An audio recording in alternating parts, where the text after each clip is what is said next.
Robots and aliens stealing jobs, they're bringing drugs, they'll rape your mom.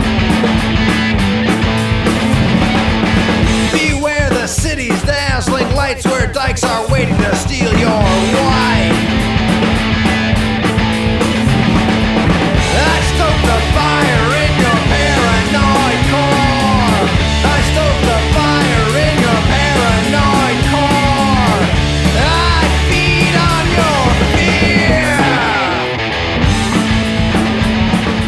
Mark Arm is a songwriter, musician, and the lead singer of the Seattle, Washington-based band Mudhoney. Since 1988, Mudhoney have been a vital and dynamic underground rock band with legions of fans around the world. Generations of musicians have followed their lead, and they continue to stand as an admirable influence for loud, uncompromising artistic expression. The band's latest album is called Digital Garbage. It's available via their longtime label, Sub Pop Records, and it prompted Mark to return to this show to talk about this excellent, rocking new album, protest music, the news media, social media, and anxiety, conspiracy theories, religious indoctrination, mass extinction, and many more topics, some of which are actually kind of cheery. With in-kind support from Pizza Trocadero, The Bookshelf, and Planet Bean Coffee in Guelph, Planet of Sound locations in Toronto and Ottawa, and Granddad's Donuts in Hamilton, and of course, listeners like you who make flexible monthly pledges at patreon.com/creativecontrol, and subscribe to this podcast and ask your friends to check it out and do the same. This is the 429th episode of Creative Control, featuring Mark Arm of Mudhoney, with your host, me, Vish Khanna. Muslims, Chinese playing militia in the trees. I stoked the fire in your paranoid core. I stoked the fire in your paranoid core. I feed on your fear. Hi, Mark. How's it going? Good, Vish. How are you? I'm well. It's nice to speak with you again. It's nice to talk to you as well. Now, where in the world are you today? I am at the Sub Pop Warehouse in Seattle, Washington. How are things going in Seattle today? They're fine. It's a sunny day. Yeah. That's unusual for Seattle, I understand. It's often rainy. That's the stereotype anyway. It's like Vancouver South. Yes, right. So a bit of everything, but it doesn't. It's nice though. It's definitely, you don't get extreme cold, right? No. So that's nice. Now my understanding, I didn't get to attend because I had a family engagement. But did you take part in the whole Sub Pop turns 30 extravaganza? Oh, we did. Yeah. We played out on Alki Beach. It was actually kind of at the end of a heat wave, and there was a little bit of rain to cool things down in the early afternoon. It was a good day. Nice. Now, I heard good things about the event. I'm curious, are you someone who gets into a reflective mode when a milestone like this is upon you? I mean, 30 years... Not usually. No, I seem to recall the last time we spoke, I went down this road, and you're like, no, nothing. I got nothing. I don't feel a thing. Well, it's not that. I mean, there's this sort of collective like, wow, that's weird. We've been around 30 years at like the whole band feels. Yes. But, it's, I guess, creeping normalcy would be the term that describes our lives. Yeah. Like, what would have seemed outrageous to us at like in early 20s when we started the band, for me in my mid-20s, what would have seemed ridiculous then is absolutely normal now. Well, speaking of normal, ridiculous, maybe some kind of dichotomy there. Sub Pop had a day named in its honor, right? Yeah, apparently so. Yeah. I wasn't there for that event. But they also had an airplane outfitted, like a Sub Pop airplane, which that seemed like beyond ridiculous almost. A plane that was outfitted for this record label. Is that correct? Did you get to go on the plane? I did not. Okay. A couple other people did. I was working that day. Okay.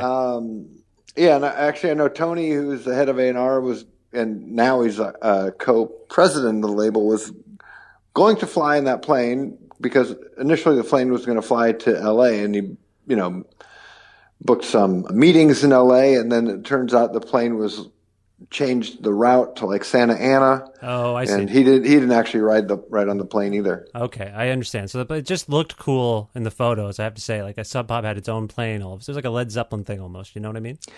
Yeah, it'd be nice if Sub Pop actually had the plane, but it's a commercial. It's a commercial jet on Alaska that just flies people who have no idea what Sub Pop is from place to place. Yeah, I understand. Okay, well, beyond the reflective possibilities that could have been, I mean, I assume an occasion like that one might warrant reunions. People are traveling back to celebrate. Did you see anyone you hadn't seen in a while where you're like, oh, wow, yeah, we were all in this together. I forgot. Oh, hey, did you have that kind of stuff? Did you meet people? There were a couple of people. I mean, there were people that I had seen somewhat recently, like Tom Mick from Feast was there. Mm-hmm.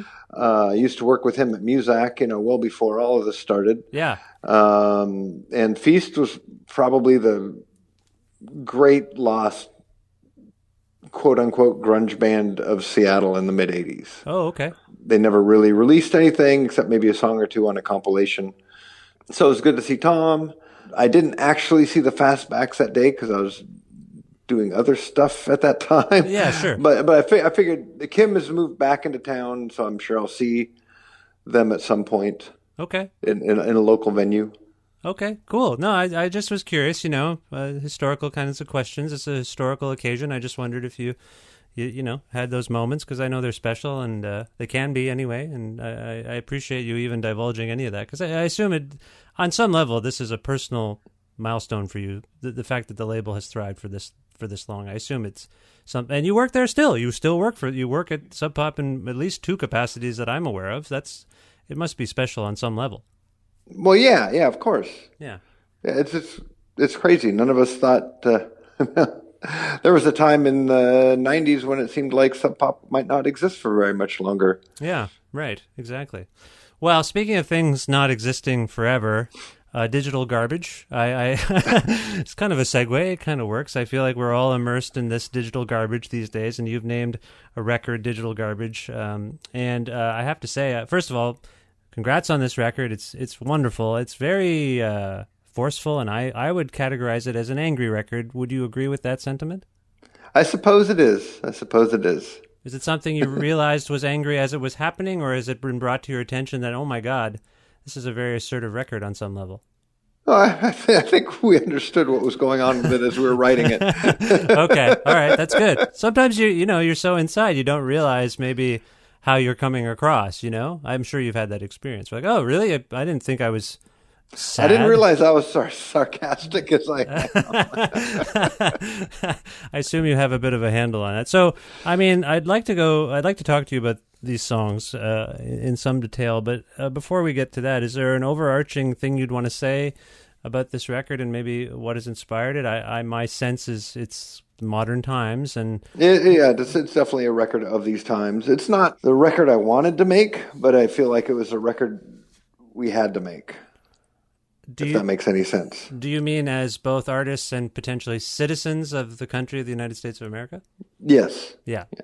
I don't know that a lot of this kind of music is being made in as overt a fashion as Mudhoney have conjured here. Do you agree? Like this? I know that people of our vintage often are like, "There's not enough protest music," and I always feel like we sound kind of fuddy-duddy about it. But that's where I was coming from with that question. Would you agree that people aren't maybe speaking out as much as they probably could be?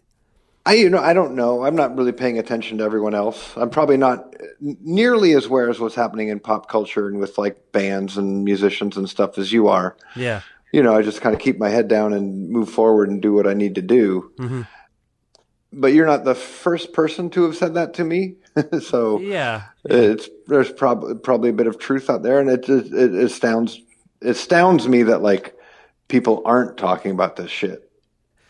Would you, I'm trying, in a musical context, like that artists aren't, I mean, I know for sure some are. They've got to be. Yeah. But, I mean, if you're not outraged at this point, I don't know what it's going to take. Yeah, exactly. Yeah, and I was thinking about the first song. I've thought a lot about these songs, I think. I'd like to think I have. I've listened to them a lot, and I've kind of pondered what you're singing about and talking about, and even the sound of it. And one of the first song on the record is called Nerve Attack, and I thought it was kind of an interesting... I viewed it as a double entendre. I kind of thought you were getting into the mental health and anxiety things we're suffering through because of the time. Is that where you were coming from with that particular song? I'm just curious. Yeah. It's obviously sort of, there's like a breakdown happening there. And just the idea of it kind of, using like Nerve Attack as a thing, that just sort of popped up on one of those Syrian nerve gas attacks. Yeah. But I made it more of a personal thing. Like by the time I know my friend Tim in the UK heard it, that was just right around the time as like the former Russian agent and his daughter right. Yes. suffered a nerve attack. Yes. So it's just kind of crazy. To me, that song is like an intro to the record. It's like, this is kind of, what's happening in my mind, and then like kind of go into specifics after that. If that makes any sense. Yeah, you invoke Jumpin' Jack Flash by the Rolling Stones. You say, this ain't no gas, just to emphasize that it's a particular kind of nervous energy that is manifesting itself. Like, I understand what you're saying about how if you're not angry now, if this isn't pissing you off, I don't know what will. Like, how are you personally dealing with this stuff? I assume not well, but do you want to elaborate upon that? I mean, it's clear by the record, like I can tell what's going on, but I'm just curious. Can you elaborate? I find myself to be just extremely focused on the news. Yeah, it's frustrating, isn't it? Yeah. Like I just can't get a goddamn break. Do you feel like many people do, that the media is complicit in all this? Like we have CNN up here, and my wife told I've had a rough year myself personally, and then I would close out the night by watching these idiots yell at each other as a news thing. It's supposed to be a panel, but it's just people screaming over each other, and then I'd go to bed with that in my head. And right. And no, that's not good. No, it's not. I mean, do you feel like it's obviously there's things need to be reported upon. Lots of terrible things are happening. Do you feel like the media is executing their role? And I'm obviously, and I don't mean to make you speak generally, but do you feel like certain media are doing a better job than others of actually reporting on this and dealing with this? Well, the media that I pay attention to mostly is just like the Washington Post. Right. I mean, they seem to be really on top of what's going on, and to a lesser extent, the New York Times. That's exactly how I feel. I subscribe to both online, and I feel like I get more of a sense of what's actually happening from the Post. Yeah. So I don't have cable TV anymore, so I'm kind of off of those shows. Yeah. I do watch shows like John Oliver's show or The Daily Show. Yeah. There's it's so overwhelming and terrible that it's nice to have it in a context where you can kind of laugh at the absurdity of it. Yeah. But then you also just kind of feel bad for laughing at the terribleness. Well, I feel like in the glory days of The Daily Show, the news was the life was life, and the satire was a nice balm. And now it feels like the real life has become the satire. Like everything's so cartoonishly strange. Like I don't get the same relief from the jokes as I used to get. That used to be a relief. No. Yeah. It's a very strange thing, and I this leads into the next song is Paranoid Core, and one of the lyrics you've written here is, "I stoke the fire in your paranoid core. I feed on your fear." Again, I feel like that's a media thing a little bit. Yeah, and it's specifically like kind of conspiracy media. Yeah. Basically media that exists to sell people supplements. Yeah, totally. Do you have any perspective on how distrust has now become weaponized? I just can't get over that. Like, it's gone to the point where no one believes anyone.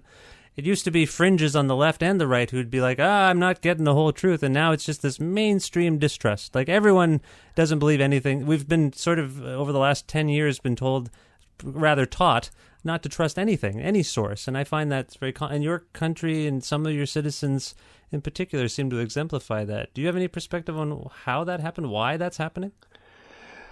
I don't know.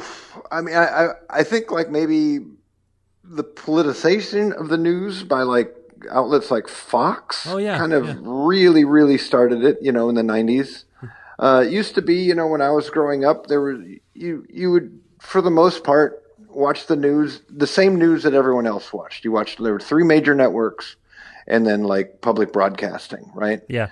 And the news was just sort of dispassionate. It didn't go super deep, but like, this is what's happening. And people could agree on things. Yeah. But now people just sort of like watch whatever reinforces the opinion they already have, which I think is just bizarre. Yeah, it's strange that information has become competitive. Like that's a weird aspect of it. It's like you're on a team. I'm on the Fox News team. It's like the truth is not liberal or conservative. It's the truth. Yeah, it should be. Yeah, I agree. And there are things that everyone should agree on, like math. It's just like, this is the way it is. It's just kind of weird. Yeah, like if a news outlet is reporting that, say, the president of the United States tells 8.5 lies a day, that should be indisputable. Anyone should be able to count that, but it doesn't. No, you're just making it up. Like, that's a weird thing that is, because I feel like lying and it all depends on what your definition of lying is. Yeah. Yes, exactly. But to kind of go quit. Truth isn't always truth, right? That's the era we're living in. Yeah. That's fucking insane. It is. It's very maddening, and I know these things are on the record. I don't want to dissuade people from having a good time listening to digital garbage, but it's kind of there. And I know that one of the other things that you delve into is hypocrisy and religion, and that comes up quite a bit on Please Mr. Gunman, on 21st Century Pharisees, The Messiah's Lament. There's this sense that religion is also weaponized. That was a weird thing I kind of noticed after we put the record together. Like, in my mind, the record was more of a political record, and like after a while, I was like, oh man, there's a lot of religious stuff on here. And I guess that's partially just like the way I grew up, kind of bubbling to the surface and exacerbated by this climate. Well, are you a particularly religious person, or is your family religious? I grew up going to a Lutheran church, which is like, I guess it's not evangelical by any means, but then I was sent off to a Christian high school, and where I kind of in the 70s rubbed shoulders with evangelicals. But even then, like things like abortion and whatnot weren't hot button issues for those people. Yeah, it was that just sort of came up, seemed like in the 80s. Yeah, there's another. I feel like this theme of entrenchment that I kind of alluded to earlier, like this notion of like, this is what I believe, and nothing's going to change my mind. I mean, that does seem to. When we talk about the media, and you were talking about different camps, now we're talking about religion, which is, I think, by design, different teams. My team's better than your team. Your team isn't very good. I feel like you're getting into that kind of, why are we so segregated? Why have we become so separated from each other? Is that something that was on your mind, this notion that we're not galvanized as a people around anything anymore? Well, I mean, I don't expect everyone to be all like kumbaya and get along famously and, all think the same thing. Yeah. And I think there should be some conflict. That's what makes things move forward. If there wasn't, slavery would still be in effect. Yeah, sure. But I mean, I feel like some of the conflict now is conjured. It's invented. Oh, sure. And I guess in a sense that harkens back to conspiracies or people looking to, like basically claiming that, the religious book they read is the truth, Yeah. There's a lot to it. Yeah. I can't even like wrap my head around everything. Yeah. Yeah. Well, I would argue. But I mean, I remember like in high school in the 70s, like a friend of mine, she would bring in this newspaper called the Washington Spectator. Yeah. Yep. Or Spotlight, one of the two. And it was a total like right-wing conspiracy newspaper that like basically said like the Rothschilds and the Jews run the world, and had all this stuff about the Illuminati and the Freemasons and all. And it was just like, well, this is a bunch of hooey. That's what. Yeah. This is just insane. And I saw through that shit like as a junior in high school. Like the idea that there are full-grown adults who buy into crap like this, and it's gotten bigger and more popular. These weird ideas that like the murder at Sandy Hook didn't all the crap, the Sandy Hook crap didn't happen, and the children and the parents are crisis actors and all that kind of crap. It's like that, for something to be that, like, how do you get all these people to just like play along and not have the truth spill out? Yeah. It's insane. It's kind of like the whole 9/11 was an inside job thing. If Dick Cheney was truly behind it, I don't think he was a great man. He was like a very evil person who used an event. He didn't fucking create the event. Yeah. Yeah. Yeah, he utilized the event. How many hundreds of people would have had to like been in on that? Right. And again, I think this is what we're seeing. Like, it used to be do you have a take on trolling? I feel like trolling used to be like a thing that even in its earliest stages, as someone who aligns himself, I guess, with the punk aspects of life, I'd be like, ha ha ha, and still, when the right person is being trolled, I'm like, if Alex Jones is getting trolled, I'm kind of into it, But that seems to, like I said earlier, but he's like a troll. He is a troll. He's a genuine, real-life troll. And that's what he has done. It seems to me that 10, 15 years ago, a guy like that would say Sandy Hook never happened, and he would be dismissed. Like, we wouldn't be talking about him. He wouldn't be given the platforms. But now, because they make the news, and the news is run based on clicks and likes and, that kind of viral, whatever you want to call it, I feel like they do give Steve Bannon and Stephen Miller and Alex Jones the platforms because they know they're going to get attention. And I mean, I feel like you're dealing with social media and pseudo-celebrity and all these things on this song Kill Yourself Live. Do it for the likes. Like, I feel like that's on your mind a little bit. Like, what are we doing? What are we talking about? Who are we talking about? There's nothing there. It's all very vapid. Right. Yeah, so I don't know. This is just the world we have now, Mark. It's very confusing to me. It's confusing to you. You said that you grew up and you knew in junior high that something was hooey, and I know you as a Seattle guy. Where did you actually grow up? Did you grow up there? I grew up in Kirkland, which is like a suburb of Seattle. Okay. My family moved there when I was 4. And did you feel like you had a good, reasonable childhood on some level? It was reasonable, I guess. You were happy? You had a good time? Yeah, I think so. I mean, I always felt like something was kind of missing. Like the suburban lifestyle just sort of seemed somewhat empty. And I think I probably took things for granted from my parents who, like, basically my dad grew up in Kansas in the Depression and my mom grew up in Germany in the 30s. So, oh my God. Wow. So I think my dad just must have thought I was like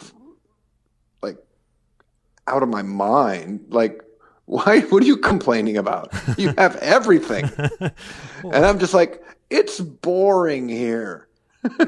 Yeah, I one of the reasons I ask these questions is just to try to figure out where you alluded to the fact that you might be a bit sarcastic. I think we've come upon the fact that you might be a little bit cynical. I guess I just wonder, I have a sense of where some of that stuff stems from within myself, I think. Right. I'm just curious if you have a sense of when you thought, man, you say things were boring, but when did you start to feel like, we were talking about distrust earlier, and I think part of punk stuff, for me anyway, was not trusting what I read and heard on its face. I want to investigate and make my own mind up. Do you remember where? And I feel like I think you have a similar impulse within you. Like, where do you have a sense of where that comes from?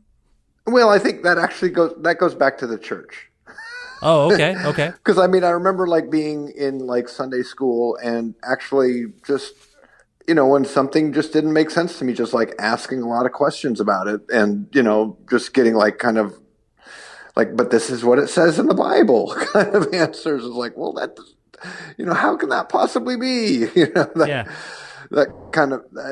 So I think I've kind of had that sort of worldview where like I don't necessarily trust it or buy everything hook, line, and sinker. Yeah. For a long time. Well, there's a part of me that feels like maybe... and that was like the great thing of like discovering punk rock, like especially like hardcore, American hardcore. It was like it seemed like there was just like a whole bunch of people out there who just seemed kind of smarter than the average like jock or whatever. A lot of them were fucked up kids, but they were like a lot of them were really smart. Do you feel like that kind of experience could lead someone to believe in certain conspiracy theories? Oh, for sure. I mean, I know some people who like now, apparently on social media are the kind of people who just like yell at other people and call them social justice warriors. It would. I bring this up because I feel like conspiracy theories are now tainted. I used to think like, the JFK assassination, that's a conspiracy theory. I would get all into it. And maybe it's Cracker Jacks or maybe it's not. I don't know. But there used to be kind of a vicarious thrill in not trusting everything. That's just how I came up. I just liked reading about that stuff. And now it seems like, again, following on what we've already discussed, it just feels like everything has the potential to have its own conspiracy theory and there's no end. I don't know. Well, I mean, I guess there's a certain appeal to that. Kind of before conspiracy theories were like totally politicized, you had people like Art Bell talking about UFOs and Hollow Earth and, chupacabras and shit like that. Yeah. There are people, I know people who are convinced that Elvis is still alive. Yeah. And on what grounds, I have no fucking idea. Except maybe they smoke a lot of pot. I just. Well, it seems to me that conspiracy theories were potentially at some point once the domain of intelligent people, and I feel when I say they're tainted, I now feel like they're the domain of potentially idiots. I don't know how that happened. Well, there's that. No, I mean, the Elvis one was always kind of silly, and that's been with me my whole. I was born in '77. So I was born the year he died, and I swear, so they say, or so they say, and I feel like that conspiracy has never. I feel like it's finally dying down a little bit. Like I don't hear it as much, but just forever, that used to be a thing. Once or twice a year, someone, the National Enquirer, it would just recirculate. That Elvis was. Well, I mean, there was always. Magazines like the National Enquirer and the Weekly World News and whatnot, those like weird tabloids. Yeah. It's just like Bat Boy. Yeah, yeah. That's different. Who buys that shit seriously? You'd buy it on occasion just for a laugh, but yeah, I feel like things used to be a bit more benign, and now everything seems more serious and heated, and like you say, politicized. Like it's more complicated, like weaponized, as I said earlier. Yeah, and I think.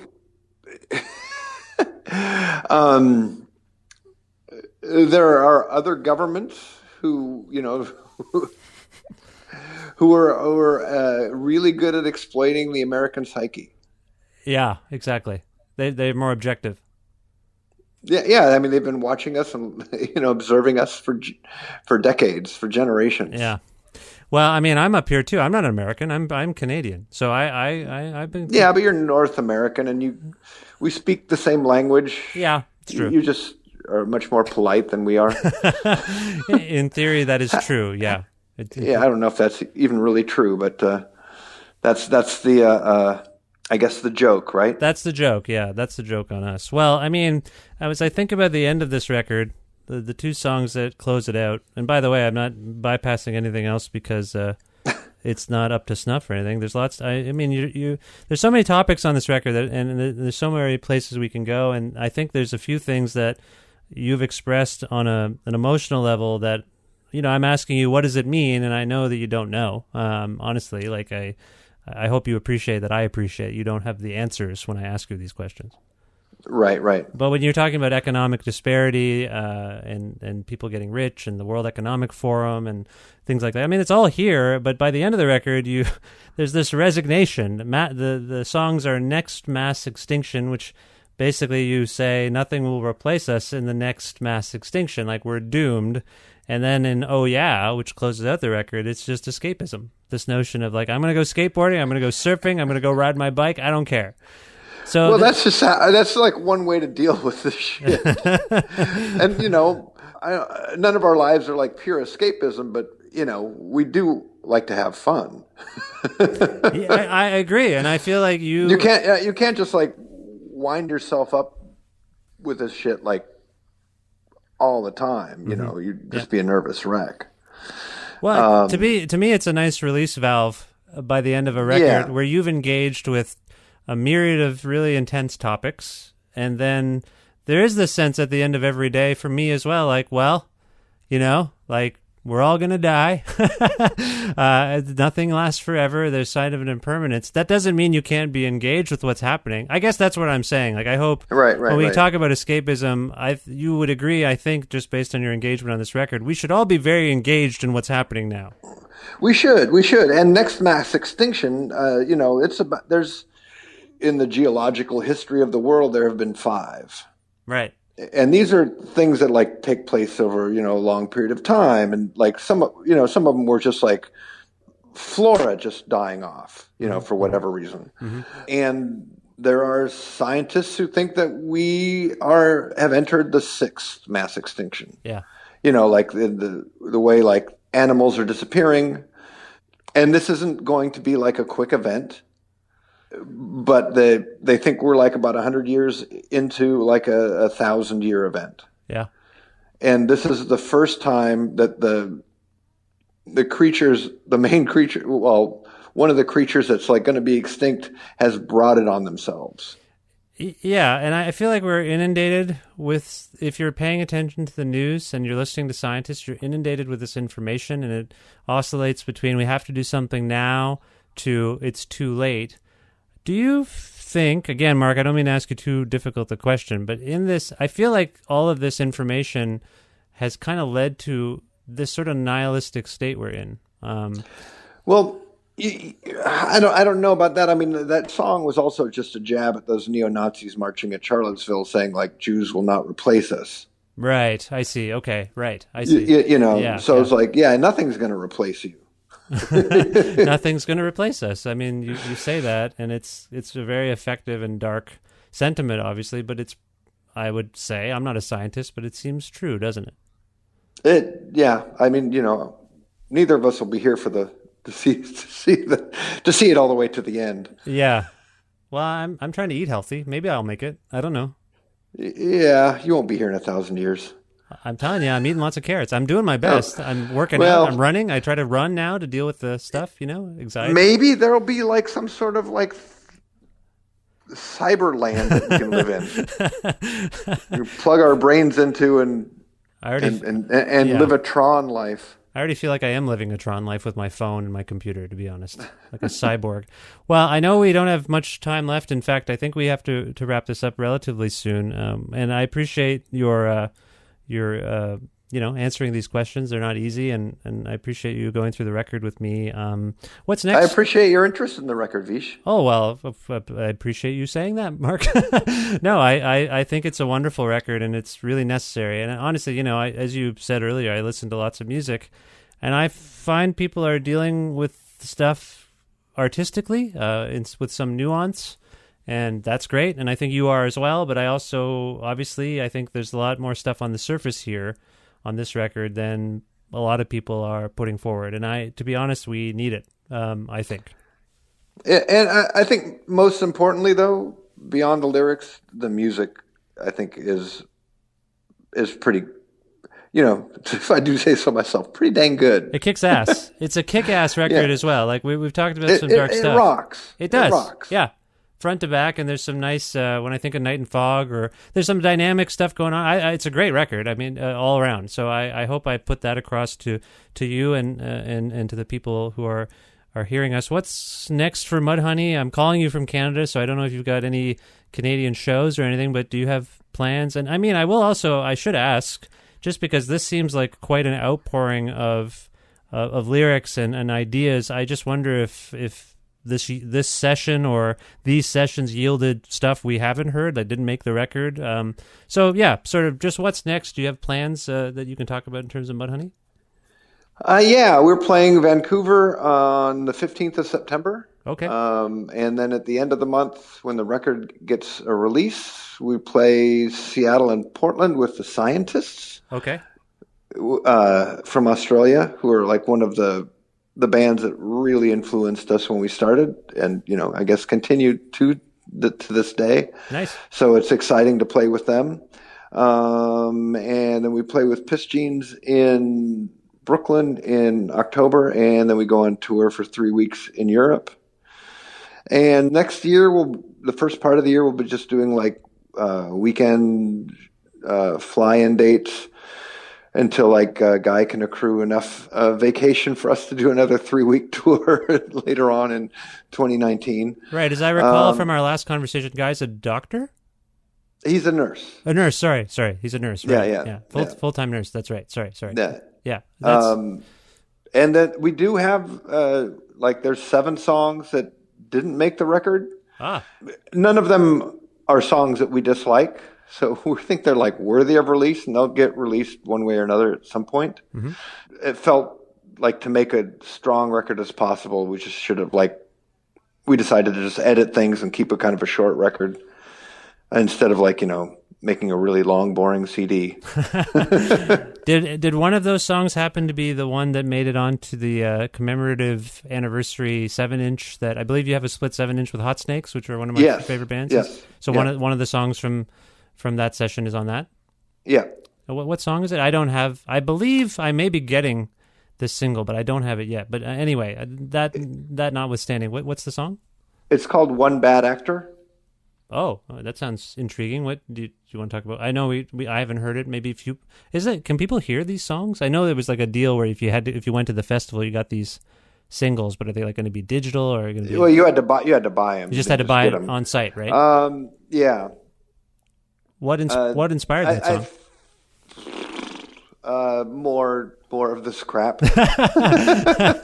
Okay, that's fair. I just was curious. But it's kind of a heavier number. So it seems like it could have, on the record, it could have either been in the same place as Next Mass Extinction. Oh, okay. But it just I think the lyrical content of Next Mass Extinction was a little bit stronger. I see. Okay. But it's a heavy groove tune with synthesizer. Oh, synthesizer. Oh, interesting. Okay. Well, I hope to hear it myself soon. I hope other people get to hear it if they come across the single. Maybe it'll show up somewhere. Yeah, I mean, I imagine it'll show up in streaming services. I don't. Yeah, I don't know what the plan is myself. So I'm anxious. I mean, our plan. We're also doing a small pressing of a tour only single for our European tour, but the long range plan is for all of these songs to get put out on a 12-inch EP. Oh, okay, rad. Okay, great. That's awesome. But I'm not sure when that will be. Sure. No, I understand it's an idea, but that sounds great. Well, and where can people go to learn the most they want to learn about Mudhoney these days? Websites, Twitter. I know you don't like Facebook, but do you? Yeah, I don't know. Probably subpop.com is probably the best place to go. Yeah, we started up a online store at mudhoney.org, and there's one also in Europe, mudhoneyonline.com. And we have a buddy in Holland who does a Facebook page for us that Dan and Guy and Steve are active on. Yeah, I can appreciate why you avoid the computers and the phones as much as you do. Well, I don't avoid computers and phones. I use them. They're useful tools. Yeah. I personally have a really hard time just and it may be just kind of my punk rock background or whatever, but being really self-promotional. I just have a hard time just, it would always just bug me when a band would go like, "Hey, we've got stuff for sale in the back." Yeah. So it's just hard for me to go like, "Hey, everybody." I figured like the people who want to know, they'll find out. Yeah, it's true. It's true. It's I believe to be a courtesy that I offer my guests at the end of the show. Just where can people go? This has been a good conversation. Where can people go to learn more about you if they want to figure that, if they don't know you or whatever? It's just a thing I do, but I got the same. I have to tell people about these episodes, and it makes me, I feel bad about it sometimes. I'm like, here's another one of I've made over 400 of these things. Here's another one. I'm in the same boat as you, I think.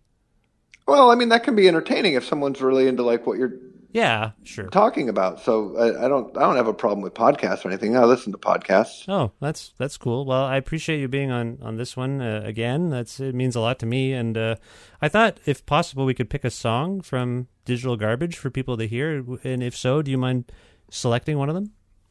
Yeah, why don't you play 21st Century Pharisees? Now, why did you choose that song per se? We didn't get into that song as much, other than talking just about, I guess, religion and hypocrisy, which is a major other. There's just hypocrisy and lying, and it's all become normalized. It makes me nuts. But anyway, sorry. Yeah, I think it's a cool song. It's got a great intro. It's a kind of a different song musically for us, and it's aggressive. And it's probably the angriest song on the record. Yeah. No, I agree. I agree with you. All right, this is Mudhoney, brand new song called 21st Century Pharisees. Mark, thank you so much again for being on the show and making time for me today. I really appreciate it, and best of luck with everything. My pleasure, Vish. Thank you.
Special thanks again to Mark Arm of Mudhoney for appearing on this, the 429th episode of Creative Control, which is part of the Entertainment One podcast network and is available on all iOS and Android platforms, and also on things like Spotify, YouTube, and Audio Boom as well. If you can't find an episode that you've been looking for, or you heard about it and you can't find it on any of those things, or if you want to learn more about me and sign up for my regularly scheduled newsletter, please visit my website, vishkhanna.com. That's vishkana.com. It's spelled exactly the way it sounds.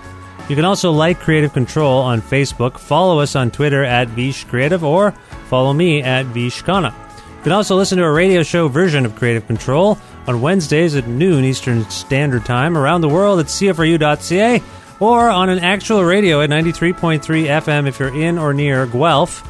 Also, please consider visiting patreon.com/Creative Control to make a flexible monthly donation to keep this podcast running. I thank all of the people who do this. It's amazing that you think of me and consider making these flexible donations each month, and I really do appreciate it, and it seems to be growing. I've been asking people to consider doing this a little bit more lately, and it's really, really appreciated. So thank you once again. Thank you. I just want to say thanks again. Patreon.com/Creative Control.